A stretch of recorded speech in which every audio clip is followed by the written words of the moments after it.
Hey folks, welcome back to Stoic Oracle. Today, we're diving into a topic that might push your boundaries, challenge your comfort zone, and make you question what you've been taught about being nice or agreeable. You're about to discover how embracing certain bad traits, like asserting yourself, occasionally stepping back from relationships, or setting unyielding boundaries, can transform your self-image and make you more magnetic to others. Yes, you heard me right. We're talking about how you can actually become a better, stronger, more respected version of yourself by allowing yourself to be seen as a little bad. But here's the twist. We're not talking about becoming a jerk or hurting people. We're talking about drawing on Stoic wisdom to harness a side of yourself that might break some social expectations, but ultimately serves both you and the relationships in your life. If you've ever felt like being the good person all the time just isn't working for you, if you're always available, always giving, always pouring yourself into a connection but ending up unacknowledged or worse, underappreciated, this talk is for you. You might be bending over backward to keep the spark alive with someone new, trying to rekindle an old flame, or even hoping to impress an ex who's halfway out the door. You're showing them your best self, sacrificing your needs, being perfectly agreeable, and yet they still slip away or barely notice the effort you're making. So let's get real. What has being nice really achieved for you? Has it made you irresistible? Has it sparked true respect and deep admiration? Or have you discovered that the more you give, the less people value your time, energy, and presence? Your kindness is taken for granted. You might even suspect that they see your friendliness as an invitation to walk all over you. It's as if your perpetual niceness has become invisible or, worse, a sign that you're easily manipulated. Well, let me tell you something that's going to shake up your worldview. People value mystery, strength, and self-respect far more than they value endless niceness. They crave what they can't fully possess, respect what refuses to bend, and notice the ones who don't chase them endlessly. If you're done being overlooked, if you're ready to replace your frustration with a steadfast sense of power, it's time to reclaim the side of you that knows how to say no and mean it. Imagine you're holding a small flame in the palm of your hand, carefully shielding it from every tiny breeze. Your entire life revolves around protecting that flame, giving all your energy just to keep it alive. You're terrified someone will blow it out, leaving you alone in the dark. But no one else notices. They see your light and assume it will always be there. They take you for granted. They care only when the flame finally goes out. That's how overlooked generosity can feel. You're giving so much of yourself, but people only sense what they're missing once you withdraw. Here's the kicker. Sometimes the most powerful move you can make is to let the flame go out for them. Let them feel the darkness of your absence so they realize what you provided all along. That's the moment they scramble to find you again, to relight what they barely noticed before. So, let me be clear. In this new version of you, the bad version, you're not stepping into cruelty, you're stepping into boundaries. You're stepping into a strong sense of self-respect. When you put yourself first, people who once took you for granted are forced to reevaluate. They can no longer coast on the assumption that you'll always be there, quietly waiting in the wings. A Titan, the kind of person we'll talk about today, doesn't chase affection, because a Titan is the prize. The Stoics understood this on a profound level. Think about Marcus Aurelius, who famously wrote, "It never ceases to amaze me. We all love ourselves more than other people, but care more about their opinions than our own." This captures the paradox of being nice. You give so much of your attention and care to how others perceive you, and in the process, you forget to value yourself. We live in a world that often conflates selflessness with virtue. But the Stoics knew that real virtue involves caring for your own mind and your own sense of worth above the fleeting judgments of others. That's the mental shift we're after today. letting your self-worth stand on its own, without requiring the approval or validation of those around you. Because here's another truth. People don't value what they can have without effort. They value what must be earned, what challenges them, and what they can't fully control. If you find yourself thinking, "But I love them, I can't say no," or "I need their approval," remember this. Every time you let someone treat you like an option, like a backup plan, you're essentially discarding your own dignity. It's like handing them your self-esteem on a silver platter and saying, "Do with this what you will." That's not noble. That's not even truly selfless. It's an abdication of your personal power and worth. You might be thinking, "Well, I just don't want to lose them, even if that means I have to keep giving." But guess what? If you keep letting them cross your boundaries, you end up with nothing but resentment, and they end up with no respect for you. Ultimately, your relationships, your self-worth, and your personal growth all suffer. You weren't put on this earth to serve as someone else's safety net. You're not a doormat. You're not a disposable commodity. You are a person with intrinsic value, dignity, and the right to expect respect. It's time to own that. It's time to become the person no one can ignore. It starts with a declaration: I am a Titan. Go ahead, write it in the comments, type it out, post it on your mirror, and let it sink in. This will be our guiding mantra, because once you stop playing the subservient role, once you start living as a Titan, you'll become the person who sets the terms, who doesn't chase but draws others to them naturally. And if you're worried that this is just some modern self-help fluff, consider how the Stoics approached life. Epictetus said, "No man is free who is not master of himself." That's what it means to be a Titan, master of yourself. You do not cower before someone else's demands. You walk forward, calmly, resolutely, with eyes set on your own priorities and your own values. By the end of this very thorough exploration, we're going to walk through 7 powerful Stoic-based steps that transform your so-called bad side, a side with firm boundaries and healthy self-esteem, into a magnetic force people can't help but respect. Whether you're single, trying to mend a relationship, or simply want to be the kind of person who exudes unwavering composure, these principles are your blueprint. So if you're on board, if you're feeling the pull of this new way of being, smash that like button, metaphorically or literally, and let's jump in. Step 1, rewrite the rules. Be nice, be available, be agreeable. That's the typical advice we get growing up. But let me ask you, how's that worked out for you? Did being endlessly nice keep that special someone interested? Did it make them drop everything and choose you above all else? Or did it reduce you to a background character in their story? Stoicism teaches us to focus on what we can control, our thoughts, actions, and emotional responses, and let go of everything else. This means letting go of the need to please others at the cost of our well-being. So the first step is to rewrite those old rules that say, if you want to be admired, you have to do everything in your power to accommodate other people's desires. The soap in a crowded shower. Picture a bar of soap in a busy household. Everyone uses it, squeezes every drop out of it, and discards it when it's barely a sliver. No one stops to appreciate it. It's just there to serve.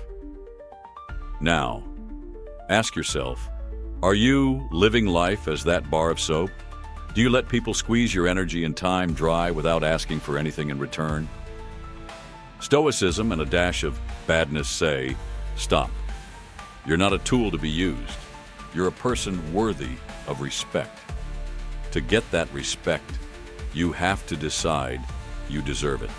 Embracing badness as boundaries. When I say become a bad person, I'm talking about shifting your perspective from giving all the time to understanding that your needs matter. 2, that might clash with your upbringing. You might feel selfish. But guess what? People use the term selfish to keep you in check, to keep you subservient. The Stoics recognize that selfishness in the sense of caring for your own mind and well-being, is not a vice, it's a responsibility. So, your first rule: respect or remove. If someone refuses to treat you with basic respect, they don't deserve a front row seat in your life. This may seem harsh, but it's a guiding Stoic principle to remove harmful influences. In modern terms, we call this setting boundaries. Go ahead and drop in the comments: I live by rules. Let that be your commitment to yourself. You're done existing as free labor for someone else's needs. You have rules that protect your time, energy, and spirit. And if they can't handle your rules, they're not part of your life's plan. Step 2. Redirect the spotlight. You've likely spent plenty of time shining your light on someone else. Hoping they'll see how wonderful you are, you revolve your schedule around their availability, your interests around their preferences, your emotional state around their moods. You might think this is the surefire way to win their affection, but guess what? All that does is deprive you of your own center stage. The Stoic take on self-centeredness. Stoicism says you should be the center of your own consciousness. Your main project in life is to cultivate your character and guide your own actions. Marcus Aurelius wrote, "Waste no more time arguing about what a good man should be one." In other words, you can't become a virtuous person if you're busy orbiting around someone else's life. This is where we incorporate a bit of badness. You stop putting them at the center of your universe and start directing that energy toward your own growth. Yes, at first, it might feel like you're doing something wrong. Friends or family might even say, "You've changed." But trust me, this is the change you need. People respect and admire those who stand firmly in their own light. Let them wonder. When you redirect the spotlight to yourself, you become a bit more unpredictable. You're no longer the person who always answers texts immediately, who's always free, or who rearranges everything to accommodate them. This unpredictability is intriguing. They'll start to wonder what you're doing, why you're so occupied, and most importantly, why you're no longer bending to their every whim. This also means you have more time and energy to level up in your own life, pursue new skills, habits, or passions. Stoicism calls on you to engage in meaningful work and constant self-improvement. By doing this, you're literally embodying Stoic principles while also making yourself far more magnetic. People are drawn to individuals on a mission, individuals who own their time and energy. So the second rule, show up for yourself first. If you get that pit in your stomach telling you that you should be focusing on them, remember, you are the star of your own show. Step 3. Strategic neglect. Now, this is where some of you might start feeling downright villainous. But hear me out. Strategic neglect is about recognizing the difference between what is genuinely appreciated and what is simply expected of you. Stoics believed in economy of effort. Put your energy where it truly counts and yields virtue or growth. Less is more. When people assume you'll always be there, they stop valuing you. The solution? Give them space to notice your absence. That's where neglect comes in. If they've been ignoring your efforts, if they don't recognize what you bring to the table, stop bringing it. Let them feel the vacuum when your efforts disappear. Not about being cruel. We're not telling you to vanish in a puff of smoke or maliciously ghost people. This is about recalibrating the balance of give and take. If they're not meeting you halfway, you don't keep walking 100% of the distance. You step back. You invest that energy in yourself. Let them decide if they're willing to do the work to keep you. Give with boundaries is the name of the game. Seneca advised, associate with people who are likely to improve you, which implies you should choose who gets your gifts of time and energy.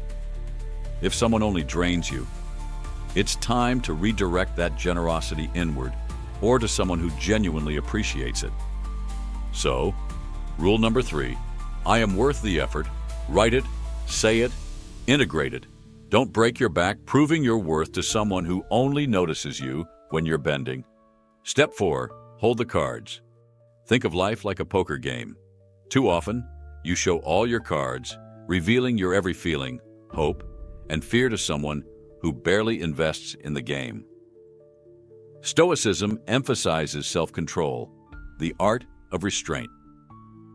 There's nothing wrong with being honest or open, but revealing everything too soon can rob you of your mystery and your leverage. The power of being reserved. When you hold the cards close to your chest, you're not lying, you're simply controlling the flow of information. Instead of announcing that you're anxious about their every move, you stay centered. This is the essence of the bad trait. People might call you cold or distant, but you're actually just practicing intentional restraint. This keeps people guessing, which is a powerful force in any relationship. They'll wonder, is he interested? Is she thinking about me? Why aren't they chasing me anymore? Curiosity is the spark that often reignites interest.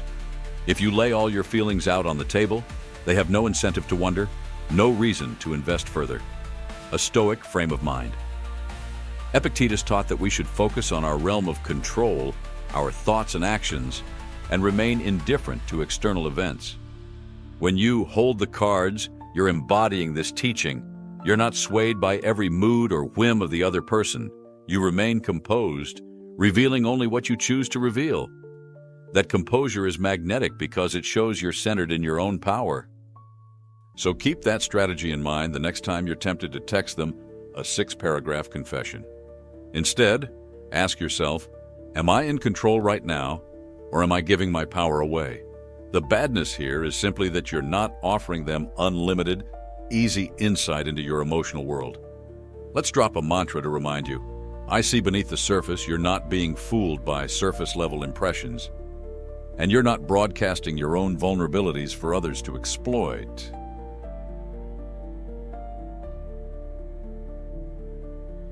Step 5. Echo their weaknesses. This step is where we dive deeper into the interpersonal dynamic. A typical nice person focuses on praising someone's strengths. They highlight how smart, attractive, or talented the other person is, hoping it wins them points.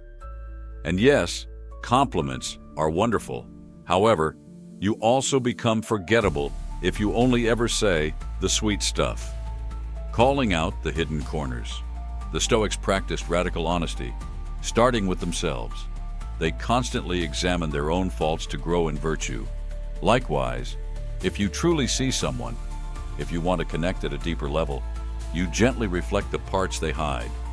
Maybe they've got a fear of failure, a need for constant approval, or a control streak they try to mask with a cool demeanor. When you pinpoint that and say something like, "It seems like you worry about what people think more than you admit," you create a dissonance in their mind. You're not mocking them. You're showing them you're aware of the shadow beneath the facade. Most people crave to be understood, even if it stings a bit. Why it's magnetic. Nobody wants to be simply flattered. They want to be seen by acknowledging their vulnerabilities. You show you're not intimidated by their persona, and you're not swallowing the image they sell to the world. This fosters a deeper bond, or at least a deeper awareness, that typical niceties never achieve. This approach might make you seem bad because you're not conforming to the social script of offering surface-level praise. But, in truth, it's an act of authentic engagement. When done with respect, it's a form of Stoic candor. So adopt the mantra, I see beneath the surface. Let it remind you that meaningful connection isn't built on illusions. You respect others enough to show them you notice what they try to conceal. Step 6. Flip the script. You've been the chaser, the pleaser, the one who tries to keep the conversation going. They're used to you being readily available, always the first to reach out, always ready with a laugh or a compliment. They might even think you'll fall apart if they withdraw their attention. That's how they keep you in their orbit. Enough is enough. Here's where you flip the script. You stop begging for their attention. You stop texting first. You stop rearranging your schedule around theirs. You break that old routine of chasing, letting them fill that space, if they care to. This shift is jarring for someone who's used to your unconditional presence. Seneca once wrote, "If you really want to escape the things that harass you, what you're needing is not to be in a different place, but to be a different person." That's what flipping the script entails. You're no longer the same, easily accessible person they got used to. You become more centered, more self-sufficient, more stoic. The discomfort of withdrawal. Yes, there's a risk they might walk away, but that's a filter revealing their true commitment to you. If they vanish the moment you stop chasing, they were never truly invested. This is the harsh wisdom of the Stoics. We can't control whether someone chooses to reciprocate our interest or not.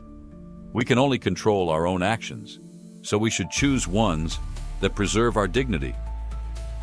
That's why you adopt the mantra, "I am the prize," because you are. A titan doesn't lower themselves just to keep someone around. They become the reference point, steady, sure, and worth pursuing. Step 7. Wear the crown. Now we come to the grand finale, the moment you fully own this new stance. Because after setting boundaries, redirecting your focus, and stepping away from one-sided efforts, it's time to recognize that you've always been worthy. You just needed to act like it. What does wearing the crown mean? Wearing the crown is a state of mind. It means you don't need external approval to feel significant. You carry yourself with the calm poise of a ruler, someone who doesn't demand attention but naturally commands it. In Stoic terms, this is achieving tranquility through self-mastery. A king or queen doesn't chase after their subjects. They hold court, and the subjects come to them. They hold court, and the subjects come to them. Marcus Aurelius was an emperor, yet he constantly reminded himself to remain humble and virtuous. For him, wearing the crown was both literal and metaphorical.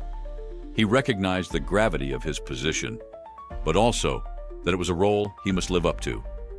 When we talk about wearing the crown, we're talking about stepping into that same sense of dignity and responsibility for ourselves, minus the actual palace and throne. A daily commitment to self-worth. Make it a routine. Every morning, remind yourself, "I wear the crown." This is your personal vow to carry yourself with confidence and humility, a paradox the Stoics excelled at. You trust in your ability to navigate life's challenges. You don't chase external validation because you know your worth is secure. When you walk into a room, you're not scanning for who might like you. You simply arrive, bringing your presence and authenticity. That's the kind of person people can't ignore. It's not arrogance, it's self-assuredness, grounded in the knowledge that what truly matters is your character, your virtue, and your unwavering commitment to them. Deepening the Stoic integration.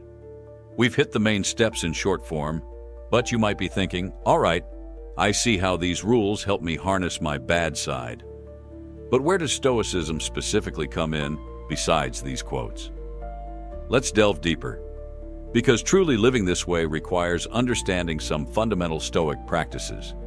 Below, we'll explore how you can embed Stoic exercises into each step so that your newfound Titan mindset is not just a surface-level tactic, but a lifestyle shift that endures. The Stoic dichotomy of control core principle.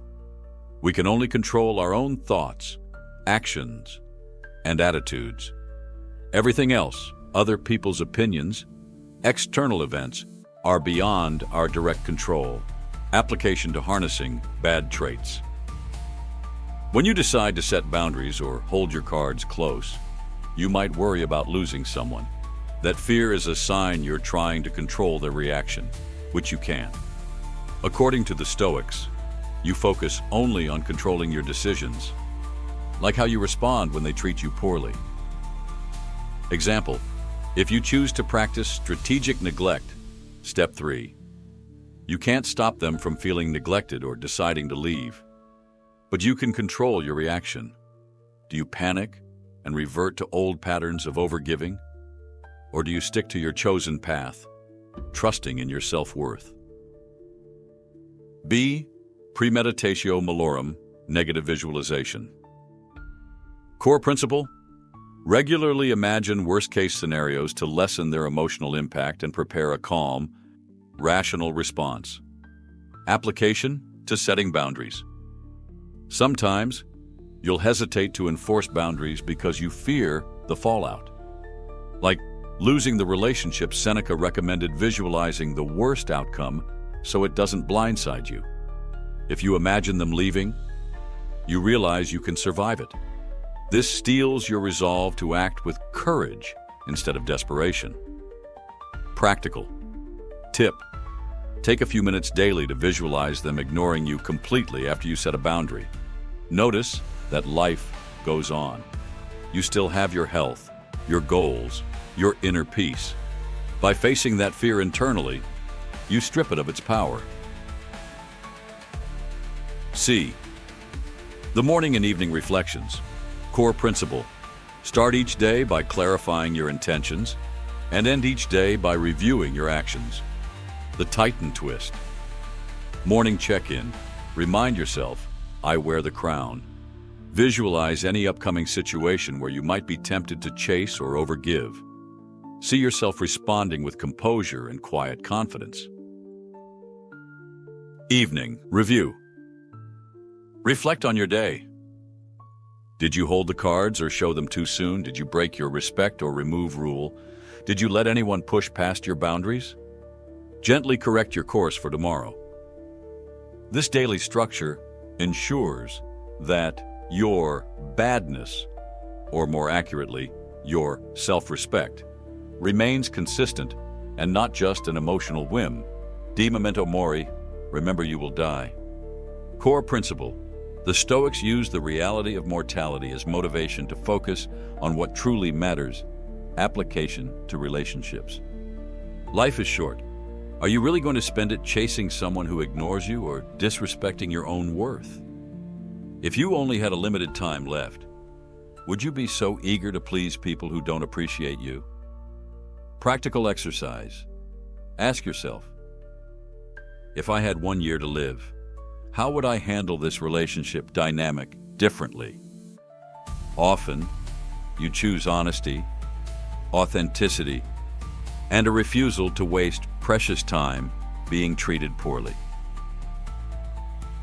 Control your inner discourse. Core principle: the stories you tell yourself determine your emotional response to events. Be your own best friend, not your worst critic.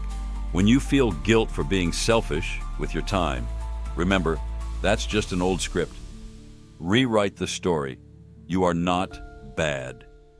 You're protecting the only life you have in Stoic terms. You're prioritizing the cultivation of your virtue.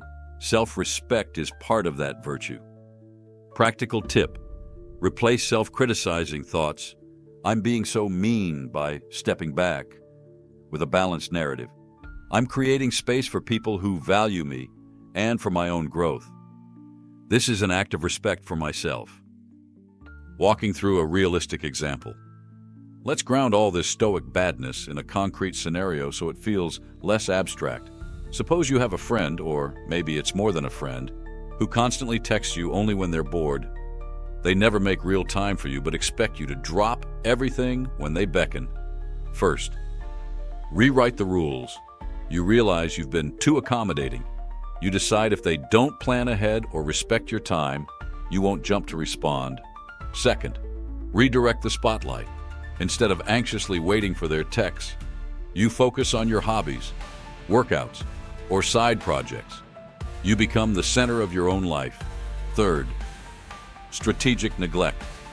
When they send a last minute, "What's up?" at 11 p.m., you ignore it or reply the next day. They start feeling your absence because they can't just use you at will. Fourth, hold the cards. You don't explain your every move or apologize for not replying immediately. You remain polite but reserved. Fifth, echo their weaknesses. Next time you do engage, you might say something like, "I notice you only reach out after you've had a rough day or can't find something else to do." Is that a pattern you've ever thought about? You're not insulting them. You're showing you see beneath the surface. Sixth, flip the script. If they used to rely on you seeking them out, they'll notice you no longer do. Suddenly, they have to reach out sincerely or risk losing contact. Seventh, wear the crown. You carry yourself with composure. If they respect your boundaries, great. If not, you let them go. Knowing your worth doesn't hinge on their presence. In the end, you exhibit what the Stoics call apatheia, freedom from destructive passions, because you're no longer enslaved to their whims or your own fear of losing them. Common objections and how Stoicism responds. First, isn't this manipulative? Stoicism aims for virtue and wisdom. Setting boundaries isn't manipulation, it's self-defense and self-respect. You're not deceiving anyone, you're simply refraining from self-destructive giving. Second, won't I end up alone? The Stoics taught that it's better to be alone than to be surrounded by people who hinder your pursuit of virtue. True friends and partners will respect your boundaries and rise to meet your standards. Third, should I not show kindness at all? Of course you should. Stoicism is big on compassion, but compassion does not mean being a doormat. Genuine kindness has limits.